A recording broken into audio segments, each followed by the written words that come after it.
Max Planck, quantum theorist and Nobel Prize winner, said, "When you change the way you look at things, the things you look at change." Max wasn't an ad man. He was observing and theorizing about the fundamental nature of the universe.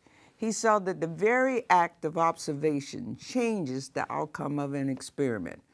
I found this to be true over and over again. I found that when I take the I, the ego, out of how I look at things, amazing things happen.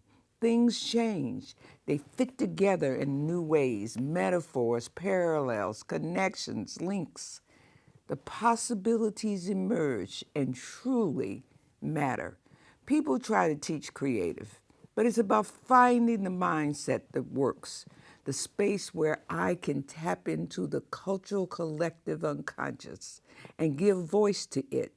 What people are not going to play back to you in a focus groups.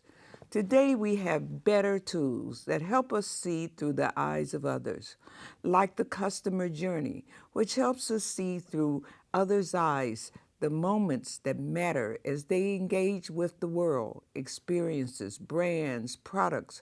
What's clear to me is that long before the advent of the customer journey, I, as a creative and strategist, just did this work in my heart and head.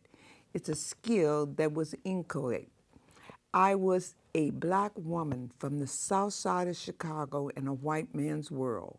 As a matter of survival, I had to see differently, taking a very little at face value. I became adept seeing through others' eyes to see and understand and feel life's moments, rituals, and products from their perspective.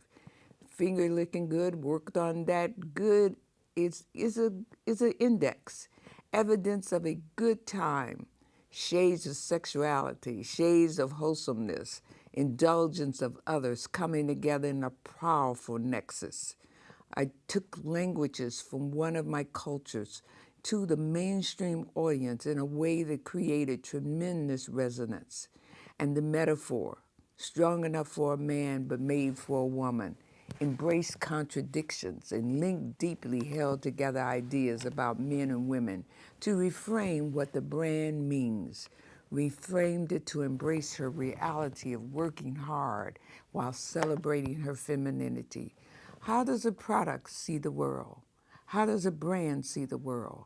How does culture see the world?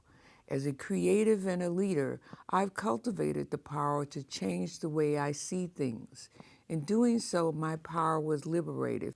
In the book, Ego is the Enemy, Ryan Holiday explains that many successful people stop being a student. You want to be challenged by the people around you.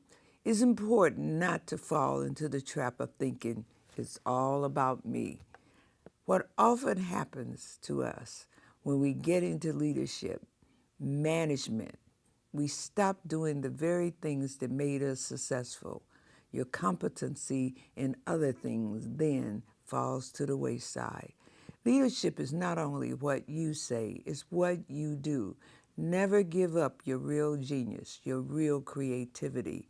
We understand potential of raw materials in the data, human capital, in the culture, and in creating a space to recapture it.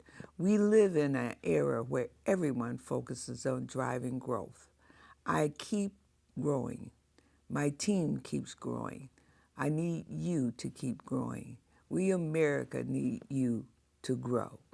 You are where your attention is. And if your attention is everywhere, then you can be nowhere. Roger Federer is the greatest tennis player of all time because there's no yesterday in the way he plays. He fights to stay in the moment.